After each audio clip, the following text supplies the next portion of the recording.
मेरे प्यारे विद्यार्थियों, मैं राहुल सर। पिछली वीडियो में आप लोग को हम पाइथागोरस प्रमेय को सिद्ध किए थे और इस वीडियो में आप लोग को हम पाइथागोरस का विलोम जो है पूरी तरह से सिद्ध करके आपको प्रोवाइड करेंगे। जो भी दोस्त इसे देख रहे हैं वो मेरे चैनल को सब्सक्राइब करें और दोस्तों लोग के पास शेयर करें। ठीक है, चलिए देखते हैं इसमें पहले क्या होता है। देखिए, आपको बोर्ड एग्जाम में आपको कथन लिखने के लिए भी दिया जा सकता है और कहा जा सकता है कि पाइथागोरस प्रमेय का आप विलोम सिद्ध कीजिए। आपको दोनों प्रकार से पूछा जा सकता है। तो कथन यदि दिया हुआ रहे तो लिखाएगा, यदि किसी त्रिभुज की एक भुजा का वर्ग अन्य दो भुजाओं के वर्ग के योग के बराबर हो तो पहली भुजा का सम्मुख कोण समकोण होता है। इसका मतलब दिया गया कि त्रिभुज ए बी सी में जो है, जैसे यहाँ पे ए और बी और ये सी है, ए बी सी में ए सी, ये जो ए भुजा जो है आपके ए भुजा का स्क्वायर और ये भुजा के स्क्वायर के बराबर प्लस में होता है। ये दोनों भुजा का जो जोड़ होता है इस भुजा के बराबर होता है वर्ग में। तो सिद्ध करना हमको क्या है, कोण बी बराबर 90 डिग्री।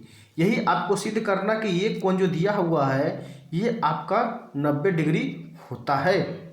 तो इसको सिद्ध करने के लिए हम अपनी तरफ से रचना करना पड़ता है। ठीक है, रचना मतलब कि त्रिभुज में देखिए, आप किसी सिद्ध को सिद्ध करने के लिए क्या कर सकते हैं, जो भी हो सकता है आप उसमें कर सकते हैं। रचना कर सकते हैं, किसी त्रिभुज को बढ़ा सकते हैं, घटा सकते हैं, ऐड कर सकते हैं, लेकिन उसके मान पे कोई प्रभाव नहीं पड़ना चाहिए।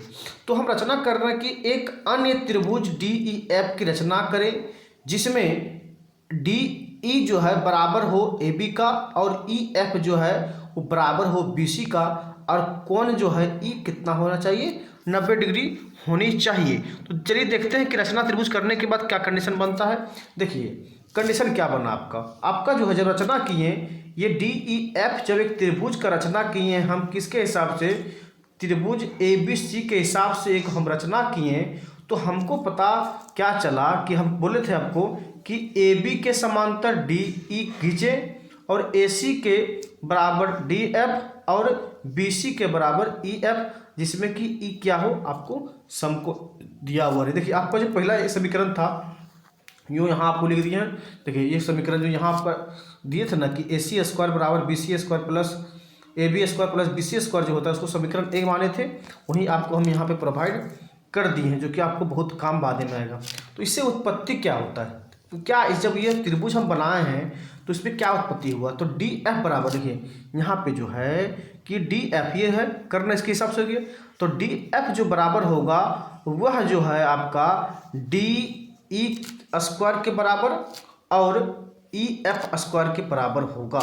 पाइथागोरस तो सूत्र तो यही होता है ना कि कर्ण का स्क्वायर जो होगा आपका लंब का स्क्वायर और आधार के स्क्वायर के बराबर होता है। ठीक है, कुछ इसमें इरेज कर देते हैं जो कि आपको समझने में ज़्यादा आसानी होगा। तो ये देखिए उसके बाद बताते हैं आपको कि किस हिसाब से सिद्ध किया जा सकता है। ठीक है, वहाँ तक आपको देखने के बाद पता चला कि डी एफ स्क्वायर को D E square plus E F square हम लिख सकते हैं इस त्रिभुज से। ठीक है, अब देखिए ध्यान से कि डी एफ स्क्वायर जो है यहाँ रहने दीजिए, डी ई, डी जो है ये डी ई जो आपका है वह ए बी के बराबर है। ठीक है, तो हम जहाँ डी ई है वहाँ हम क्या लिख सकते हैं, ए बी का स्क्वायर लिख सकते हैं। उसी प्रकार से ई एफ जो है आपका ई एफ ये भुजा जो है ये भुजा इस भुजा के बराबर है, तो हम ई एफ के जगह पे हम बी सी स्क्वायर लिख सकते हैं, जो कि आपका इक्वेशन 2 यहाँ पे बन के आया। ठीक है, इस इक्वेशन 2 बनने के बाद हम आगे देखते हैं कि समीकरण 1 और समीकरण 2 से, आप समीकरण 1 देखिए यहाँ पे लिख दिया आपको इसलिए सुविधा होगी, और समीकरण 2 आपका ये बन के आया है। तो समीकरण 1 और 2 अब देखिए कि A B plus B C square ये टर्म और ये टर्म क्या है आपस में बराबर है।